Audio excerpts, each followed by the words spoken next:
finally tonight to North Queensland, where the race is on to find the most valuable slice of dirt. That's because amongst the soil and rocks around Charters Towers, there are tiny specks of gold.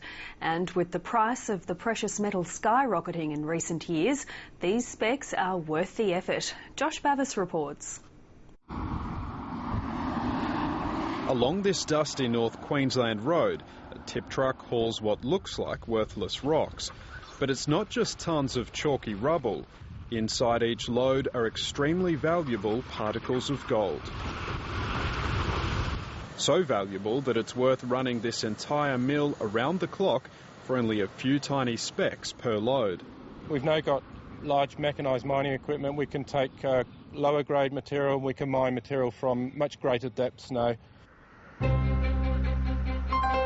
Since it opened in the mid-80s, the Pajingo gold mine has produced 3 million ounces of gold.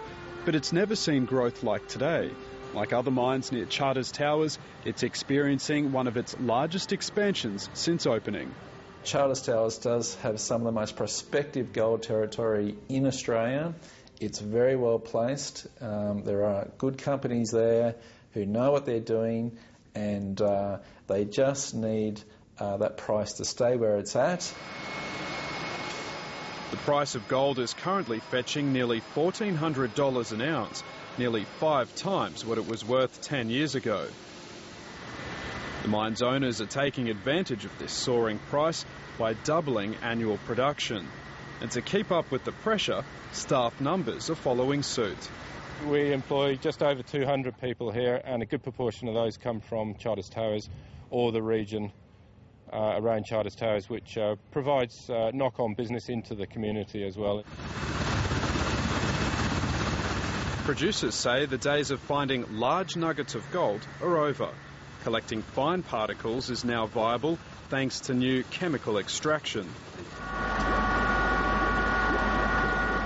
Every particle in this sludge is absorbed on tiny pieces of carbon and then extracted in pure form.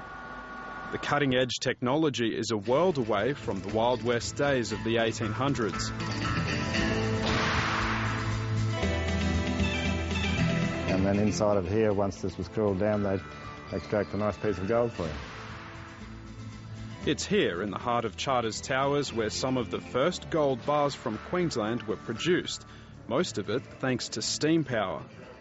I mean, it's lasted as long as it has because it was well built, well engineered, and through the years it's been well maintained. The Venus Gold Battery is one of the last antique mills in the world.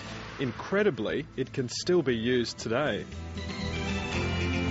In the 19th century, Charters Towers swelled to about 35,000 people to fill all the mining jobs. Charters Towers was Queensland's second city. It was the capital of the north. I think we had something like 65 hotels, and it was a rather boisterous town with a huge sporting history. And while modern technology has done away with the need for most of the manpower, it's hoped steady gold prices will extend the current boom, once again fueling growth in nearby regional towns. There is a very strong commercial incentive to get the gold to market, absolutely. The material we already have underground is obviously giving us a much better return than we had 6 months ago with the lower gold price. So fruitful is this mix of technology and price that Pajingo's owners are planning to open another mine this year nearby at Twin Hills.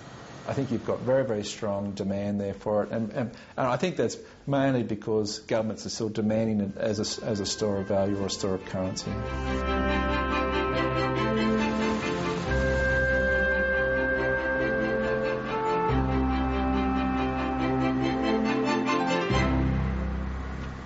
That report from Josh Bavis in Charters Towers.